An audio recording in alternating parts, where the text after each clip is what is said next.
to you by Penguin.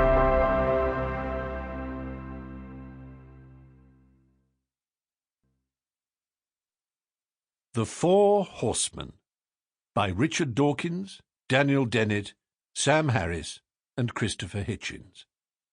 Read by Richard Dawkins, Daniel Dennett, Sam Harris, and Christopher Hitchens. With a foreword written and read by Stephen Fry. For Hitch. Foreword by Stephen Fry. Do you believe in God? A question of little value. Which God? Ganesh, Osiris, Jove, Jehovah? Or one of the tens of thousands of animist gods worshipped every day around the globe? Oh, very well then, if you're going to get clever, any God. Do I believe in any God? Look, there's a creation, isn't there? Therefore, there must be a creator. Nothing comes from nothing. Something must have started it all. I'll overlook your reckless use of therefore and go along with you, out of interest, just to see where it gets us. Well then. Well then what? You've agreed there's a creator.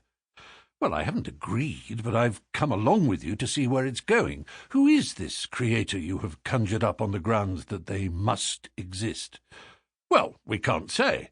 And more important, who created this creator? That's just silly. But you've just told me that nothing comes from nothing, and that something must have started it all. Why am I not allowed to use this principle to wonder where your creator comes from? Well, you must admit that love and beauty can't be explained by science, that there's something other. We have all had heated, sophomoric, and ultimately futile conversations like this as students, quibbling and quarrelling earnestly about turtles all the way down regress and challenging each other to prove the unprovable long into the wine-fueled night. We have all listened to those of faith stating their position, first by adducing half-understood scientific thinking and discovery. Quantum physics itself shows that we can't be certain of anything, then dropping them contemptuously. Science doesn't have all the answers. It can't even explain what most of the universe is made of. Anyway, they're only theories.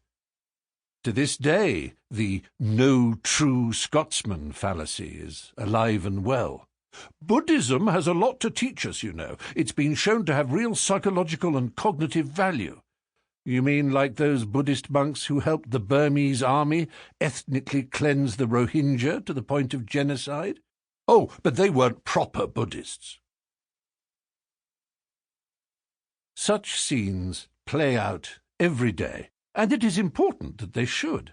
The rounds of punch and counter-punch may get wearisome, aggressive, and tiresomely circular, but let us never forget that this is a big subject.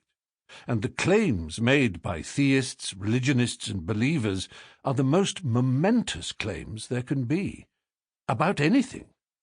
You don't have to boast a PhD or have read Thomas à Kempis, the Quran, the Book of Mormon, and the teachings of Siddhartha, or indeed On the Origin of Species and Principia Mathematica, to be able to take part in such wrangling and disputation.